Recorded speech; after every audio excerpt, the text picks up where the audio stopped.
എടാ 2025 ബജറ്റ് കൊണ്ട് ആർക്കും ഉപയോഗിക്കില്ല എന്നല്ലേ പറയുന്നത്, എന്താ അതിന്റെ ഫാക്ട്? എടാ പറയുന്നവർ അങ്ങനെ പലതും പറഞ്ഞുകൊണ്ടിരിക്കും.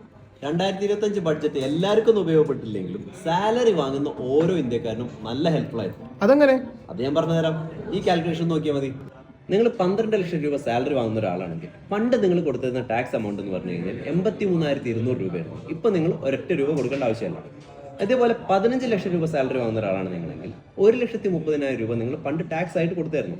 ഇപ്പൊ നിങ്ങളത് 97,500 രൂപ മാത്രം കൊടുത്താൽ മതി. U are saving 32,500 rupees.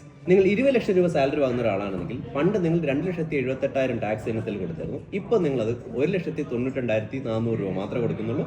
U are saving 85,800. ഇനി ഏറ്റവും വലിയ ചേഞ്ച്, നിങ്ങൾ 24 ലക്ഷം രൂപ സാലറി വാങ്ങുന്ന ഒരാളാണെങ്കിൽ നിങ്ങൾ പണ്ട് കൊടുത്തതിന് 4,26,400 രൂപയായിരുന്നു. ഇപ്പൊ നിങ്ങൾ കൊടുക്കുന്നത് 3,12,000 രൂപ മാത്രമാണ്. U are saving 1,14,400 rupees. അപ്പോൾ ഒരു വെക്കേഷന് പോകാനുള്ള ഒരു അടിപൊളി എമൗണ്ട് ഇത്തവണത്തെ ബഡ്ജറ്റ് കാരണം നമുക്ക് തന്നെ കിട്ടിയിട്ടുണ്ട്. അപ്പോൾ നിങ്ങളുടെ ഫ്രണ്ട്സ് ലിസ്റ്റിൽ ഹൈ സാലറി വാങ്ങുന്ന ഓരോ ഫ്രണ്ട്സിനും ഈ വീഡിയോ ഒന്ന് ഷെയർ ചെയ്ത് കൊടുക്കുക. ഈ ടാക്സ് ബെനിഫിറ്റിന്റെ ട്രീറ്റ് വാങ്ങുമ്പോഴും നിങ്ങൾ മറക്കുകയും ചെയ്യരുത്.